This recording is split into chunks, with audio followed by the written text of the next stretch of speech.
Estimados amigos, qué gusto me da saludarlos, recibirlos y darles la más cordial de las bienvenidas a esta serie que pues iniciamos el día de hoy, mire usted, en coordinación con la coordinación del posgrado de Derecho de nuestra máxima casa de estudios.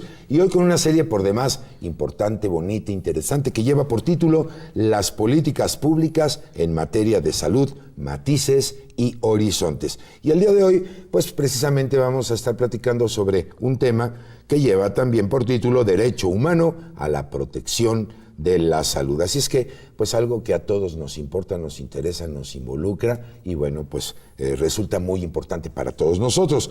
Mire, vamos a abordar los diferentes aspectos relativos al conocimiento y protección de los derechos humanos en México, las reformas constitucionales en dicha materia y, por supuesto, analizar a la salud como una garantía individual. Así es que yo lo invito, pues obviamente agradeciendo de antemano el privilegio de su atención para que establezca contacto con nosotros. Ya las líneas de contacto están apareciendo en su pantalla para que aproveche a los invitados que tenemos el día de hoy, que como ya es tradicional aquí en Mirador Universitario, pues contamos siempre con personajes versados en el tema. ¿Para qué? Para que a usted, querido amigo o querida amiga, le disipen todas sus dudas, todos los comentarios que puedan surgir al respecto y por supuesto también para que nos haga pues llegar, saber si usted por ahí tiene la inquietud de que algún tema sea abordado aquí en Mirador Universitario, con mucho gusto le daremos salida. Así es que me da muchísimo gusto saludar a la maestra Magdalena Cervantes Alcaide, darle la bienvenida porque ella es académica del Instituto de Investigaciones Jurídicas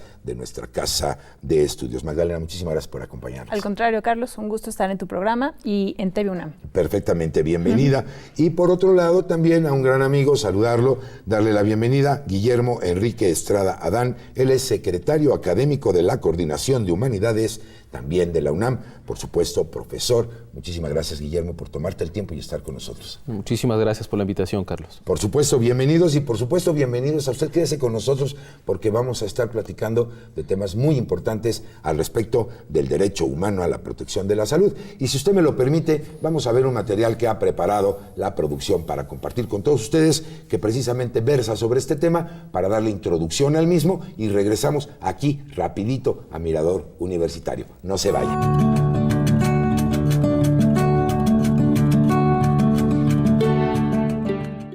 En el concierto internacional, los derechos humanos han alcanzado un importante nivel de reconocimiento y protección. México llega a él de forma plena hasta 2011, año de modificación a nuestra Constitución, para así dotar a las denominadas garantías individuales el estatus de derechos humanos. Tal reforma ha implicado un paso fundamental en esta materia. Se dimensiona el alcance de los derechos humanos hasta el máximo nivel otorgado en tratados internacionales. Se incluyeron conceptos básicos para el pleno goce y garantía de su protección, la universalidad y progresividad, ambos indispensables para un sistema estructurado de protección de los derechos humanos. La protección de la salud como garantía individual fue reconocida en nuestro sistema constitucional hasta el año de 1994. Y no solo el reconocimiento de la garantía resulta primordial, ya que es ahí donde el Estado asume plena responsabilidad en prestar servicios de salud y velar por esta. En este programa platicaremos del sistema internacional y nacional para la protección de los derechos humanos y en particular tocaremos el tópico del derecho humano a la protección de la salud.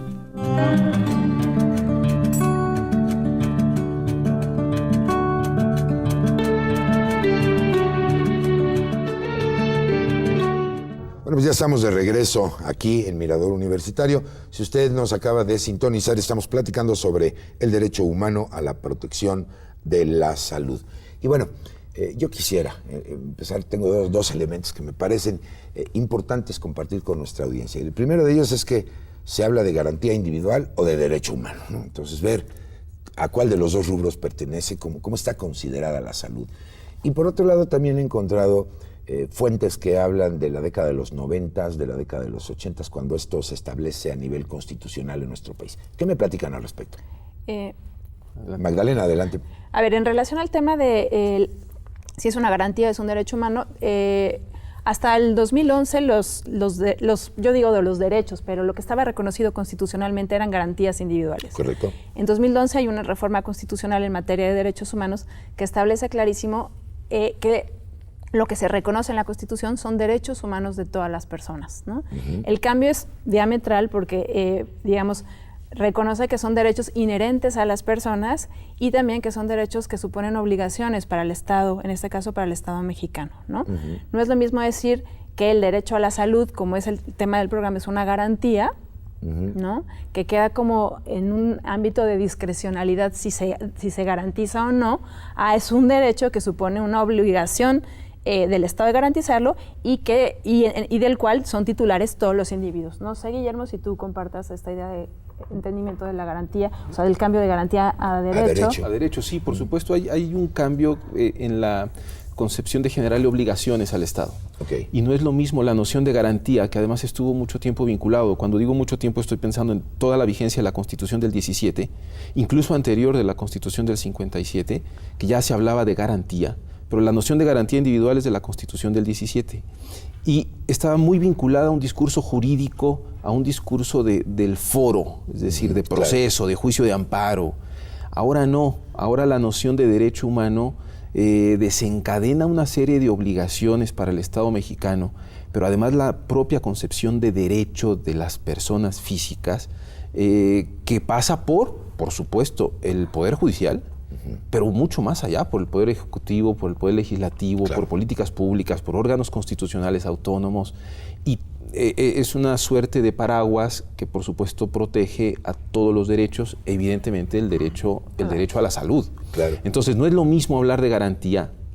Prácticamente hasta 2011 debimos haber hablado de garantías individuales, en el caso de salud, de garantía individual a la salud, a hablar de derechos. Después de 2011 tenemos que hablar necesariamente de derechos por todo lo que en este programa además vamos a advertir que significa esa concepción de derecho, particularmente con la salud.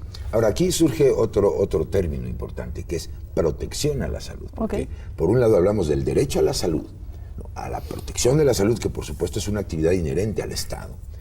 Y por otro lado, quisiera escuchar su opinión, porque cuando hablamos de derechos, también hablamos de obligaciones. Claro. Y en este sentido, entonces, los ciudadanos, en tal, ¿qué obligación tienen? Porque la obligación se le carga al Estado para el derecho, la protección, etcétera. ¿Qué me opinas, Magdalena? A ver, Carlos, comentar contigo y con el auditorio lo siguiente. A ver, el derecho a la salud es un derecho reconocido, yo diría recientemente, porque lo encontramos, el artículo 4 constitucional lo incorpora dentro de un mosaico de derechos. Hay que decir que si revisamos el artículo 4 nos encontramos, le llaman un cajón desastre constitucional.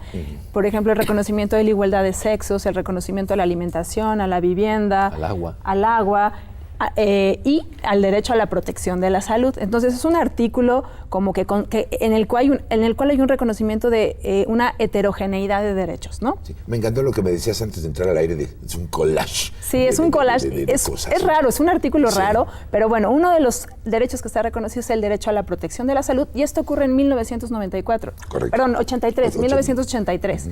Y yo pensaba, lo relevante que era esto, porque en realidad estamos hablando de 40 años que este derecho humano está reconocido en la Constitución. ¿Y qué pasaba antes? Las personas no se enfermaban, Así es. No había necesidades de salud. Así es. Bueno, hasta 83 se reconoce, se introduce una reforma constitucional al artículo 4 y se reconoce, y tú lo dices muy bien, el derecho a la protección de la salud. Correcto. ¿Qué elementos habían en el 83 para que se planteara la necesidad de incorporarlo? Un poco revisando la iniciativa de esa época, lo que encontramos es se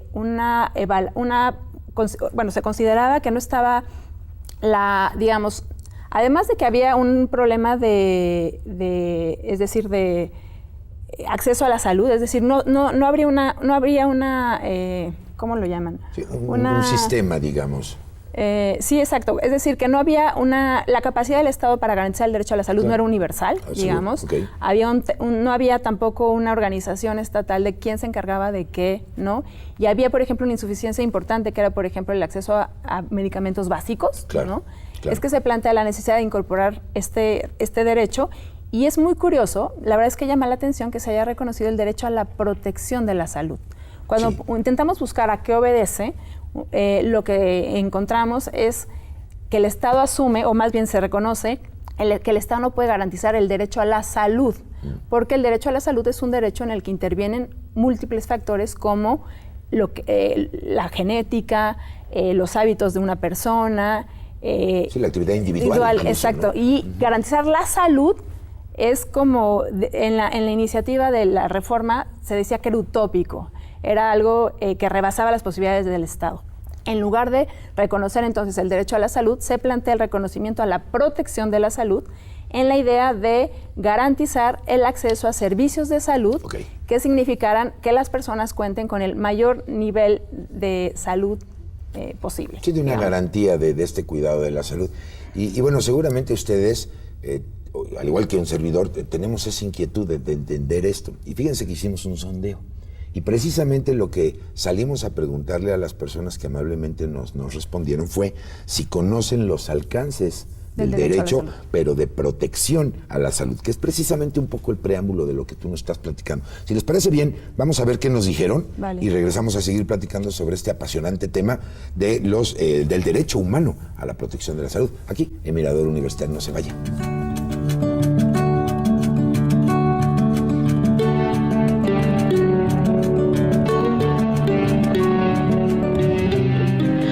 Entendido que es un derecho regulado en la Constitución, en el artículo 4, entonces es un derecho humano, una garantía individual, y además está la Ley General sobre la Salud, la Ley General sobre Salud, y bueno, en su artículo 2 más o menos, me recuerdo que tiene obligación el Estado de proporcionarle a los mexicanos o a los pobladores del México el acceso a la salud. Tiene que garantizar que esos tengan acceso a la salud, información acerca de cómo hacer uso de esos mecanismos, implementar tecnología acerca de cómo pueden tener acceso y tener conocimiento de cómo usar la tecnología al respecto.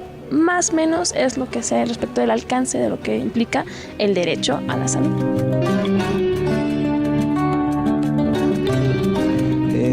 Sí, conozco, sé que hay regulación en la materia. El Estado está obligado a garantizar la protección a los derechos humanos. Y el derecho a la salud, entendido como un derecho humano, incluido en esa garantía.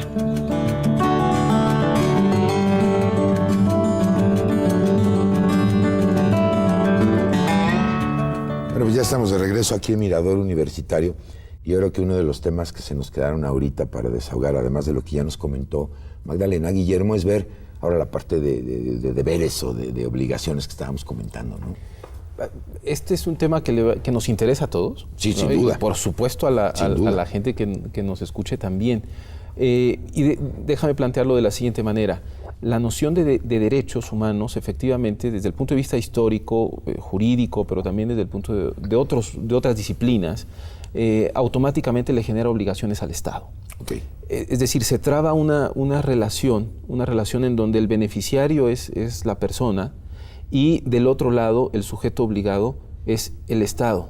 Por lo tanto, es común generarle obligaciones a las autoridades en la medida que ellos son los que tienen que proteger la salud. Sin embargo, en temas como este, el tema de la salud, Magdalena, tú me darás la razón también, pero también otros en donde quien presta el servicio no solamente es el Estado, sino intervienen también particulares, privados. Por ejemplo, estoy pensando en derecho a la educación también, incluso en el acceso a Internet, en fin, ya ahora podríamos mencionar muchos derechos. Los particulares tienen una función bien importante. Y por lo tanto a ellos también se les puede desprender una serie de obligaciones correlativas al derecho a la protección a la salud. De manera que tendríamos que ir apartando, escogiendo los verbos que además se desprenden del artículo 1 de la Constitución para saber cuál, por ejemplo, respeto, la noción de respetar a quién le corresponde, la noción de proteger, la noción de prevenir, etcétera. ¿A quién le toca? ¿A quién le toca? No, tiene que haber un aparato. En principio al Estado. Sin duda. En principio al Estado. Pero no solo. Pero cuando se prestan servicios por parte de los particulares, también ellos pueden. Por supuesto, y deben de estar involucrados, digamos, valga la expresión, en la misma canasta, ¿no? de este sistema. Ahora, díganme algo, en el contexto internacional, ¿esto ha sido exclusivo de México o obedece a una coyuntura global? ¿Cómo está esa situación? A ver, el reconocimiento del derecho a la salud, sin duda, llega a México en el 83, pero mucho antes estuvo en el derecho internacional de los derechos humanos, ¿no? Si revisamos los tratados internacionales, y aquí Guillermo es el experto, así que se vale decir... ¿Cuál? Pero bueno, en el sistema universal encontramos desde la Declaración Universal, y hay un pacto, que es el Pacto de Derechos Económicos, Sociales y Culturales, el reconocimiento del derecho a la salud. La Declaración Universal es del 48. 48. Y el pacto es de 1966, es decir, encontramos 20 años antes del reconocimiento en México del reconocimiento del derecho a la salud. Y además hay que decir, yo creo, no sé si coincidas, Guillermo, que el Pacto Internacional de Derechos Económicos, Sociales y Culturales es, desde mi punto de vista, el tratado que reconoce de manera más amplia y clara este derecho. Pero no solo en el sistema de Naciones Unidas, en el sistema interamericano también encontramos un reconocimiento del derecho. En la Declaración Americana hay una referencia al derecho a la salud, y también en el protocolo adicional a la Convención Americana, que es de 88. También hay un reconocimiento del derecho a la salud. Es interesante que cuando se reforme el artículo 4 para incorporar el derecho a la protección de la salud, uno de los elementos que se incorpora en la iniciativa es la referencia a que, además de esta incorporación, supone ir en conformidad con los compromisos internacionales que el Estado ha asumido. Claro. O sea, lo que quiero decir es que en este caso creo que es muy claro cómo los compromisos fueron internacionales del Estado previos, empujaron el reconocimiento constitucional de este derecho en particular. Además me llama mucho la atención, porque ya Guillermo nos platicaba, ¿no?, que desde la primera versión de la Constitución, la década de los 50, luego la del 17, ya se habla como que, perdóneme la expresión que voy a utilizar, pero como que descubrimos el hilo negro, es decir, cuando se hace la reforma constitucional de darle un matiz más fuerte a la protección o el derecho a la salud, cuando es algo inherente que viene desde el nacimiento de nuestra Carta Magna, ¿no? ¿Qué nos pasó? Yo diría que los derechos se van construyendo también. Okay. Es decir, la formulación jurídica, por decirlo de alguna manera, los enunciados jurídicos constitucionales, pues no aparecen decía un profesor en días lluviosos, ¿no? El derecho no es así. El derecho se va construyendo, se va dialogando, actualizando, incluso se va exigiendo al Estado. Correcto. ¿no? Es decir, se sale a las calles a veces para exigir derechos, en fin. Y me parece que el tema del derecho a la salud, como lo plantea Magdalena, en alguna medida responde a esa inercia internacional. Y la inercia internacional, nosotros imaginémosla muy pronto, es después, sobre todo de la Segunda Guerra Mundial. Es decir, después de la Segunda Guerra es cuando hay mayor influencia del derecho internacional en los ámbitos nacionales. Entonces, por un lado, sí, llegamos tarde. El derecho suele llegar tarde a proteger muchos temas. Me parece que lo que pasa con el tema del derecho a la salud, a la protección a la salud. Pero por otro lado, el derecho así es. Es decir, estas exigencias tienen que pasar por muchos procesos. Lo interesante, lo bueno, lo exitoso es que cuando lleguen a formulaciones constitucionales o legales o internacionales, pues efectivamente los estados lo cumplan, ¿no? Los particulares lo sepamos, estemos informados, porque de esa manera se hará efectivo el puede articularse derecho. todo el sistema, digamos, ¿no? Ahora, protección, ¿no? ¿Es solo cuidar padecimientos? No. Porque me parece que es bien importante aterrizar este tema, porque seguramente muchos de nuestros amigos de la audiencia no van a pensar, me enfermo, me curan y se acabó el problema. A eso se reduce el derecho. No, a eso se reduce, y de ahí me surgen otros términos, se los va a complicar un poquito más. Mira, por ejemplo, hablar interdependencia, disponibilidad, accesibilidad, aceptabilidad y calidad de los servicios. Porque todo eso se habla, lo escuchamos, pero llegamos y me cura, ¿no? El atender un padecimiento. ¿Qué me opinas, Magdalena? Guillermo dice algo, y lo conecto con lo que tú comentas, Carlos, que es el tema de darle efectividad a los derechos. Es decir, que los derechos no estén reconocidos en la Constitución o en una ley, sino que se concreten. Sí, que no sea letra muerta, ¿no? Y para eso creo que es necesario entender qué contienen los derechos, es decir, cuál es el contenido de los derechos. Afortunadamente, yo creo que esta es una aportación muy grande de la reforma constitucional del 11. Los derechos están, en el caso del derecho a la protección de la salud, reconocido en el 4º, pero también tenemos el artículo 1. Y el artículo 1 introdujo dos párrafos que son 4, pero dos que son trascendentales en este sentido, que es que reconoce los derechos que están incluidos en tratados internacionales ratificados por el Estado mexicano. ¿Esto qué quiere decir? Que los derechos humanos no son solo los que están explicitados en la Constitución, sino también en los tratados internacionales. El derecho a la protección de la salud estaba ya en la Constitución, pero también lo tenemos en tratados internacionales, y hay que decir que hay tratados internacionales, como el que comentábamos al inicio del bloque, el Pacto de Derechos Económicos, Sociales y Culturales, que además han creado comités para dar seguimiento al cumplimiento del pacto, y que están facultados, digamos, son como instancias facultadas para interpretar el contenido de las normas de los tratados. Okay. Es decir, normalmente en los tratados o en las constituciones, yo creo que es parte de la naturaleza de estos documentos, es enunciar derechos, ¿no? Uh-huh. Pero todas las personas tienen derecho a la protección de la salud. Claro. ¿Pero qué es eso? Exacto. ¿Qué incluye esto de la protección de la salud? ¿No? Bueno, el Comité de Derechos Económicos, Sociales y Culturales de Naciones Unidas, que es este órgano facultado para interpretar el pacto internacional, ha interpretado de manera, me parece, muy amplia cuál es el contenido del derecho a la salud. Y entonces hay una observación general, que es la observación 14, en donde establece cuál es el contenido del derecho y donde incluye estos elementos que tú mencionas. Y fíjate que precisamente, pues ahí están los deberes, ¿no? Que platicaba Guillermo, porque al hablar de cumplimiento de este tipo de situaciones, entonces ya los tratados te ponen en la parte de las obligaciones que el Estado, además de dar esa protección al derecho a la salud, pues evidentemente tiene que cumplir en el contexto global. Vamos a ver este material que se preparó, vamos a esta cápsula y regresamos. Si te parece bien, Guillermo, retomamos el contenido propiamente de esto y pues regresamos aquí a Mirador Universitario. No se vaya, estamos platicando sobre el derecho humano a la protección de la salud. Así es que ya volvemos.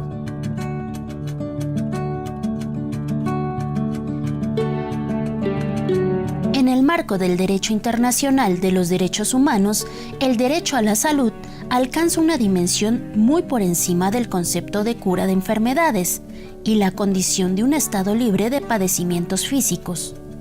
Durante siglos, la humanidad centró sus estudios en concebir a la salud como un estado del hombre libre de enfermedades. La persona, como sujeto de derechos y obligaciones otorgados en normas internacionales, debe tener un estado de completo bienestar físico, mental y social. De ese largo alcance consiste el derecho a la protección de la salud. Así lo establece el Pacto Internacional de los Derechos Económicos, Sociales y Culturales. La evolución es enorme. La legislación mexicana toma el concepto en el año de 1994, cuando promulga la Ley General de Salud. En el concierto internacional, el concepto de salud dimensiona que no basta con que el Estado provea de servicios para la cura de padecimientos. Debe evolucionar y progresar a efecto de promover en sus gobernados conductas y rutinas que les permitan alcanzar ese estado óptimo, que incluye el bienestar mental y social, conforme a las disposiciones del derecho internacional. Los gobiernos deben encaminarse a crear e implementar políticas públicas cuya estrategia consiste en alcanzar tales objetivos.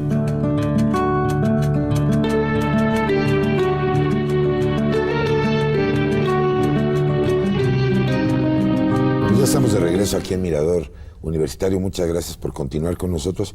Y bueno, Guillermo, estamos platicando de todo este contexto, ¿no? Propiamente de que versa el derecho, los tratados internacionales, cómo logran bajar todo esto a nivel social, independientemente de reconocer las obligaciones que ya ustedes comentaban que tiene el propio Estado mexicano. ¿Qué hay en ese sentido? El artículo 4 constitucional, en una frase, de manera muy breve y escueta, dice que toda persona tiene derecho a la protección a la salud.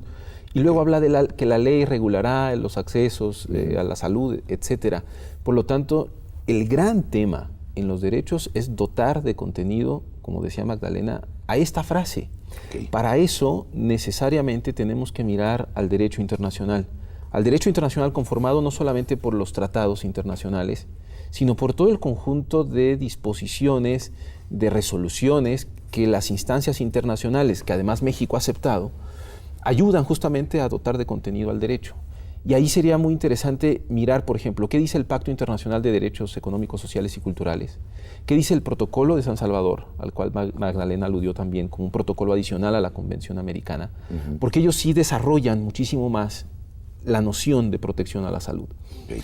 Y además el comité de control de aplicación del Pacto Internacional de Derechos Económicos, Sociales y Culturales. Okay. Y en esa mirada conjunta, además de decisiones jurisprudenciales de las cuales no hemos hablado, pero creo que tampoco nos va a dar tiempo a hablar, internacionales que ya tienen un efecto vinculante para los operadores jurídicos mexicanos, las propias decisiones que se han desarrollado aquí en México, resoluciones de comisiones de derechos humanos, por ejemplo. En fin, tenemos que aproximarnos de manera conjunta a todo este insumo de material jurídico que nos va a ayudar a definir qué significa protección a la salud.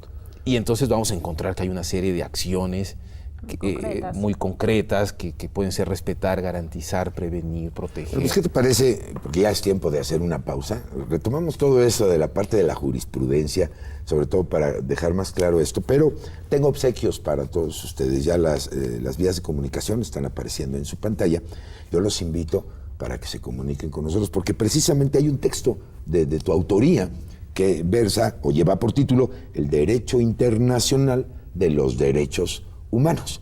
Entonces, les vamos a regalar uno de estos ejemplares. Usted simplemente tiene que establecer contacto con nosotros y contestarnos una pregunta muy sencilla, que es que usted nos defina qué es el derecho a la salud y obviamente con base en ello, pues nosotros les vamos a regalar una obra de tu autoría. ¿Te parece bien? Mil gracias, ¿no? Sí, por supuesto. Ok, pues vámonos entonces a una pausa rapidísima y regresamos aquí a Mirador Universitario para seguir platicando sobre el derecho humano a la protección de la salud.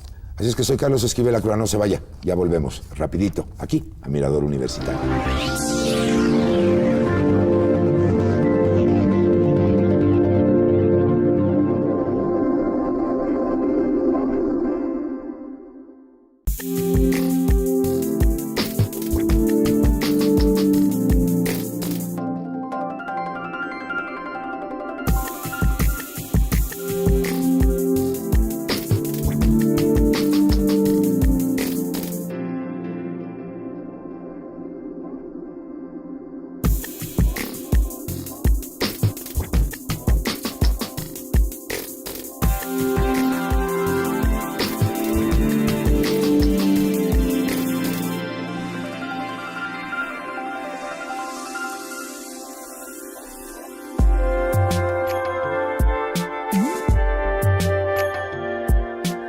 Estimados amigos, qué gusto me da saludarlos y darles la bienvenida a esta serie que lleva por título Las políticas públicas en materia de salud, matices y horizontes, que está llevando a cabo en coordinación con la Coordinación de Posgrado de Derecho de nuestra querida UNAM y, por supuesto, con la Coordinación de Universidad Abierta y Educación a Distancia, Mirador Universitario. Sean ustedes bienvenidos. Qué gusto me da saludarlos y además, pues fíjense que el día de hoy con un tema muy importante, interesante y además necesario de conocer, que lleva por título El Sistema Nacional de Salud en México. ¿Qué hay al respecto de todo esto? Lo oímos frecuentemente en los medios de comunicación.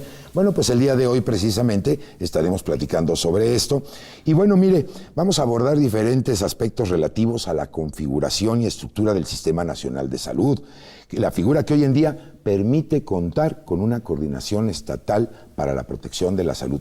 También vamos a platicar sobre la importancia que México, nuestro querido país, cuente con un Sistema Nacional de Salud, pues obviamente para lograr cristalizar de la mejor forma posible el derecho fundamental de protección de la salud y todo lo que gira en torno a este importante tema, como puede ser, por ejemplo, la ley de protección de la salud como un derecho fundamental, la Ley General de Salud, del Sistema Nacional de Salud, como ya les comentaba, entre otras. Así es que yo lo invito a que se quede con nosotros. Ya los datos de contacto estarán apareciendo en sus pantallas para que sea usted tan amable de establecer contacto con nosotros, de preguntarle a nuestro experto que nos acompaña el día de hoy todas las dudas, todas las inquietudes que le pueda generar el tema y sobre todo también porque su opinión es muy importante para nosotros. Recuerde que nos enriquece, nos fortalece y quizás, estimado amigo, querida amiga, tiene usted por ahí la inquietud de que algún tema sea abordado aquí en Mirador Universitario, pues ahorita es cuando nos lo haga usted saber y con mucho gusto le daremos salida.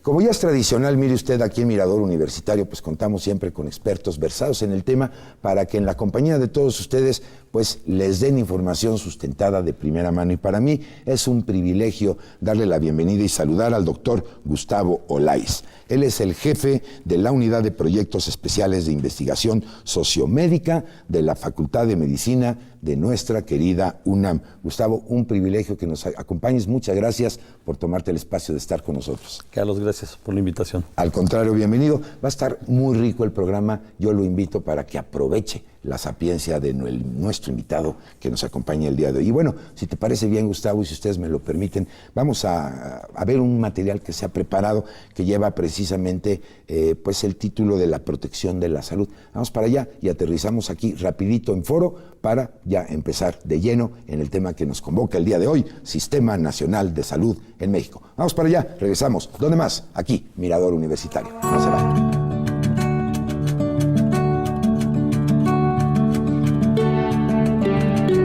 La protección de la salud ha pasado por un proceso complejo y prolongado en México.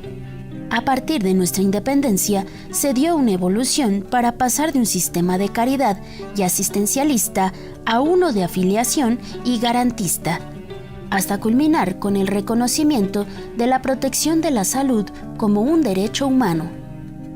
Los servicios de salud en el México de la primera mitad del siglo XX se prestaron a través de esfuerzos institucionales aislados y sin coordinación. Por otro lado, nuestra legislación básicamente consistió en la existencia de diversos códigos sanitarios. Esta realidad no permitía que la atención de la salud tuviera una organización integral. Es a partir del reconocimiento constitucional a la protección de la salud como una garantía individual en 1992 que el Estado mexicano se cuestionó la necesidad de la existencia de una estructura que permitiera una adecuada organización de los servicios y actores que prestan servicios de salud, así como de las empresas que participan proveyendo bienes para tal fin.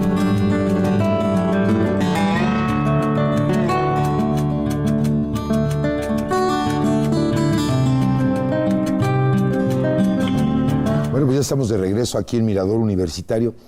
Y Gustavo, sin duda siglo XIX, siglo XX, importante en materia de salud para nuestro país.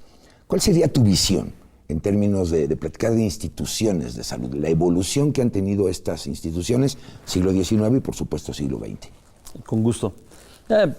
Realmente lo que tuvimos es, durante un largo periodo, casi todo el siglo XIX, tuvimos buena voluntad, buenos deseos más que buenos programas. Okay. También había poco a qué referirnos en cuanto a salud, ¿no? Porque conocíamos realmente muy poco en comparación a lo que conocemos ahorita.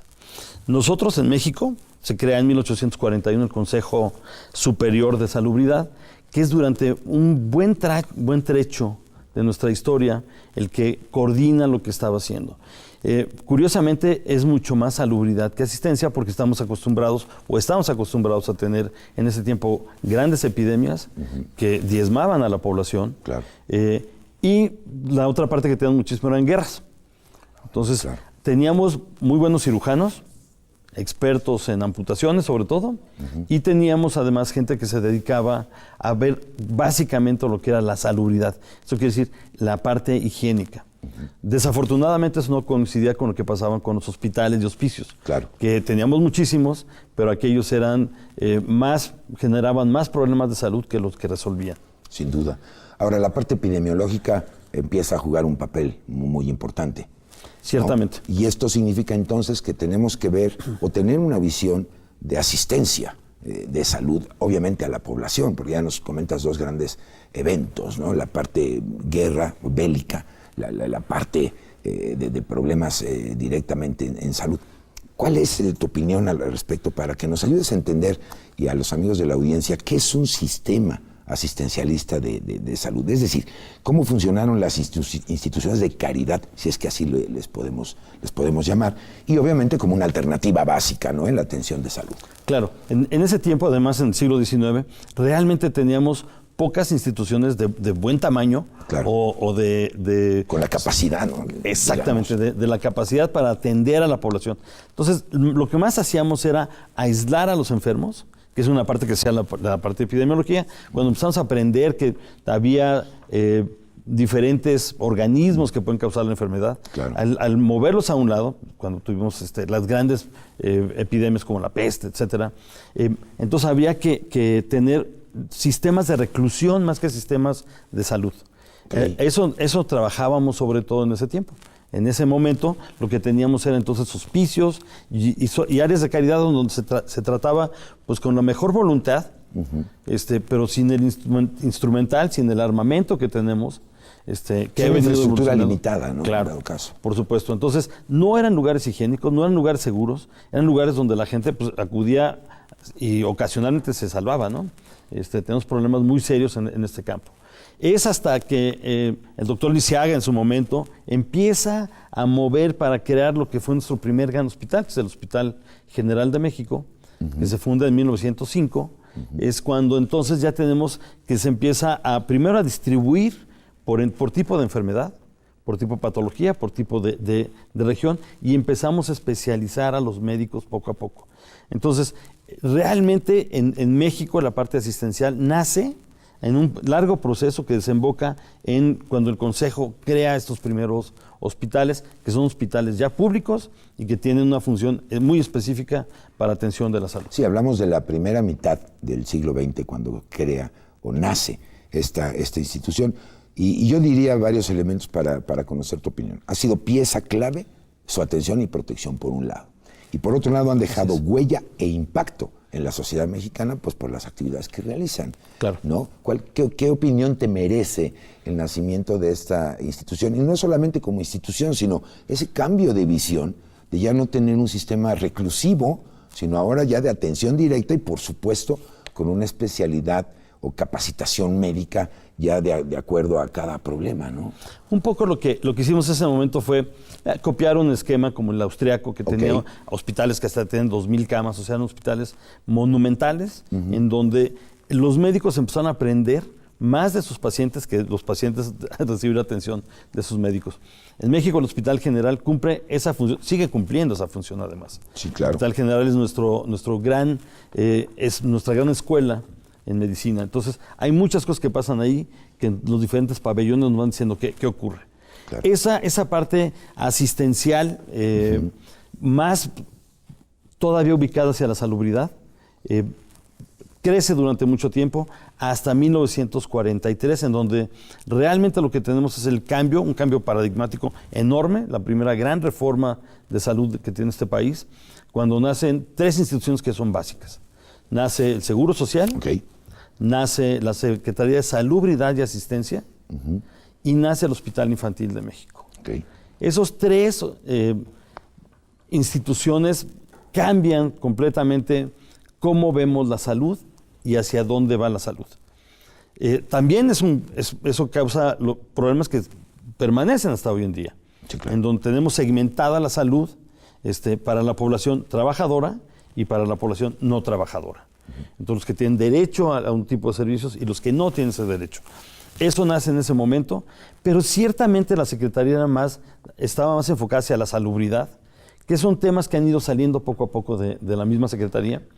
Durante mucho tiempo fuimos más bien higiene, más bien saneamiento, más bien, cosas que ahora sabemos y que trabajamos como parte del ambiente, más que como parte de la salud. Claro. Sin embargo, están íntimamente relacionados. Íntimamente ligados. Ahí agregaría el Instituto de Seguridad y Servicios Sociales de los Trabajadores del Estado. Que nace un poco después. Que nace después. Sí. Y obviamente cambiamos una visión ya de cuestión de afiliación. ¿Qué te parece? Retomamos en este tema de ese cambio de visión, porque finalmente eso es lo que sucede, y seguimos platicando contigo. Vamos a ver una entrevista que precisamente versa sobre el derecho humano de la protección a la salud. Todos tenemos ese derecho, realmente lo ejercemos. ¿Qué hace el Estado en este sentido? Vamos a ver este material que está preparado para ustedes y deme este preámbulo, Gustavo, por favor, y regresamos aquí a Mirador Universitario. No se vaya.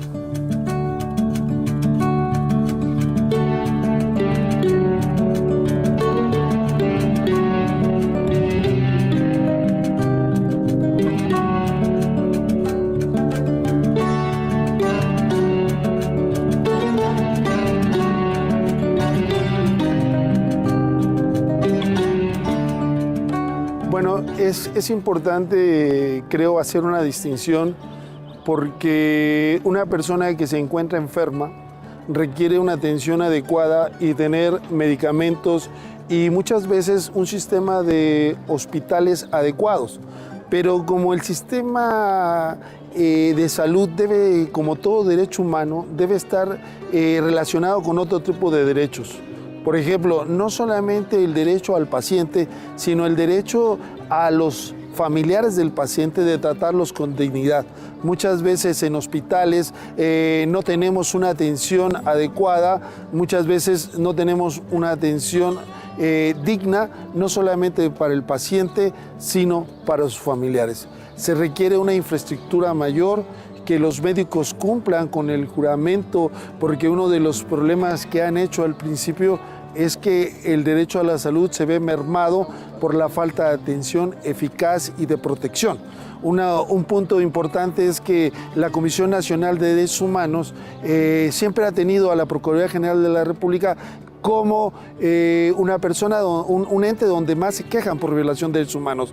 Pero nos llama la atención que en segundo lugar está el Instituto Mexicano del Seguro Social y posteriormente el ISSSTE, que son instituciones para la atención de la protección de la salud en nuestro país.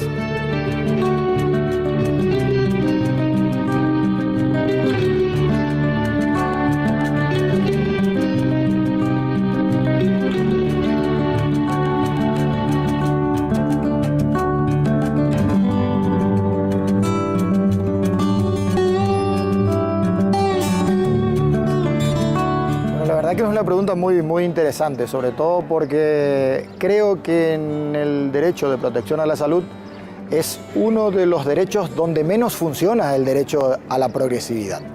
A ver, cuando hablamos del derecho al principio de progresividad, estamos ciñéndonos al artículo 26 de la Convención Americana de Derechos Humanos. Esto establece que los derechos tienen que tener un desarrollo progresivo, es decir, que cuando se conquista determinados derechos ya no se puede volver atrás. O sea, está prohibido dentro del consenso latinoamericano, consenso interamericano, el principio de regresividad, es decir, que la protección se vuelva más deficiente que la que ya se tiene. Puede darse el caso de que sea la convención o los tratados internacionales los que protejan mejor a este derecho humano, o puede darse el caso que el orden interno de los distintos países protejan correctamente. Entonces, ¿qué es lo que deben hacer los estados cuando estamos hablando de un derecho de progresividad? Verificar en qué ordenamiento legal se cumple mejor el principio pro homine. Si el principio pro homine se da mejor en las estructuras internacionales, pues ese es el derecho que tiene que ser aplicado. Si el derecho se da mejor en el orden interno, pues es ese el derecho que tiene que ser aplicado. Eso marca un piso mínimo de protección. Si no estamos hablando del techo, estamos hablando del cimiento básico para de ahí en más construir todo el resto del cimiento en materia de protección de la salud.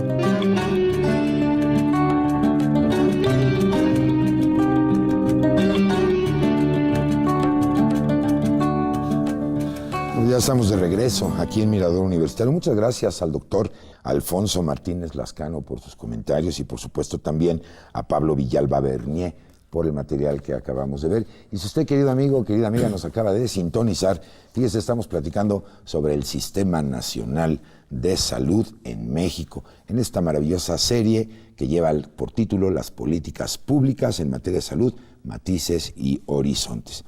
Bueno, antes de ver este material, mi querido Gustavo, estábamos platicando de ese cambio de visión, ¿no? De esa transformación y, bueno, obviamente del surgimiento de instituciones donde ahora quizá el objetivo ya es un sistema de afiliación. ¿Quién tiene derecho a recibir los servicios de salud o quién no? Y en un momento dado yo te quisiera preguntar, además de este comentario, ¿cómo y en qué momento el Estado mexicano considera que la salud debería ser protegida? Porque vemos que inicia bajo otro esquema, totalmente diferente, quizá por una situación no solo local, sino también global.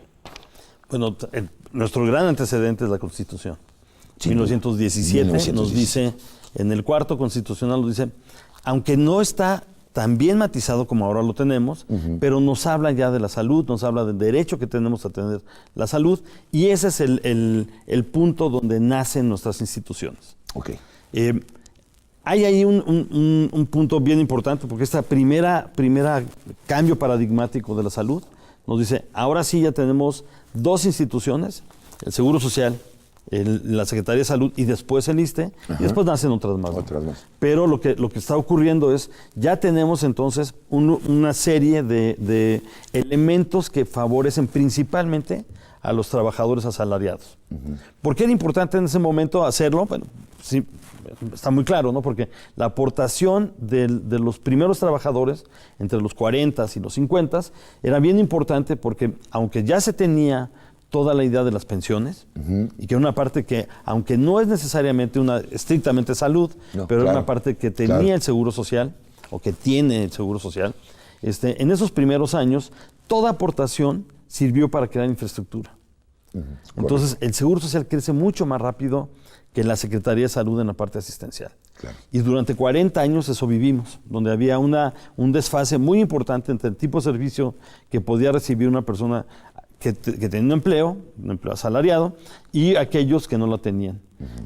Es hasta 1982, y sobre todo ya su publicación en 1983, donde tenemos el segundo gran cambio paradigmático, la segunda gran reforma de la salud, en donde se cambia el cuarto constitucional para decir que todos tenemos derecho a la salud, y por lo tanto la concepción de quién tiene derecho y quién no tiene derecho a un tipo de seguridad social, se empieza a desvanecer.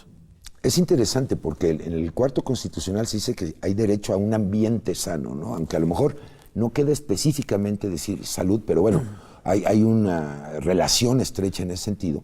Y por otro lado, como tú bien nos comentas, todo lo que empieza a tener impacto en términos de derechos y garantías laborales, donde a lo mejor a consecuencia del trabajo asalariado tienes entonces el derecho a recibir esta atención de salud. Un paradigma sin duda, porque ¿qué pasaba con aquellas personas o qué pasa con esas personas que, como también nos comentas, no tener un trabajo, pues a lo mejor no le permite tener ese acceso a esos servicios de salud, ¿no? Ciertamente, ¿no? Y muy importante tu comentario, en el sentido de decir, estábamos pensando primero en un ambiente saludable. Eso le da a la Secretaría de Salud, que es este órgano rector de la salud, la posibilidad de trabajar cosas que no necesariamente la vemos como relacionadas con la salud. Un buen lugar para vivir, un buen lugar, un ambiente, un entorno adecuado para trabajar. Toda esta parte que no es servicios personales, lo toma la Secretaría de Salud y empieza a trabajarlo. Así nacen los grandes programas, en donde tenemos una equidad nacional, como pasa, por ejemplo, en el programa de vacunación, en donde la población es vacunada, punto. Y donde México ha sido pionero en muchos sentidos de este tipo de programas. Sabemos entonces que había programas como saneamiento, como dotación de agua potable, como vacunas, que no necesariamente se veían como parte de los servicios personales de salud, pero sí era una parte muy importante, o es una parte muy importante que trabaja la Secretaría de Salud. Ahora, yo creo que estos años que tú nos mencionas, 1980 a la década de los 90, donde se empieza quizá a permear el término prevenir en lugar de curar, es decir, buscar la interrelación, ¿no?, en ese ambiente, pues para que no tuviera un impacto negativo en la salud, el ruido, la contaminación ambiental, todos estos elementos que empiezan a surgir. ¿Cómo estaba el contexto internacional en ese sentido? Es decir,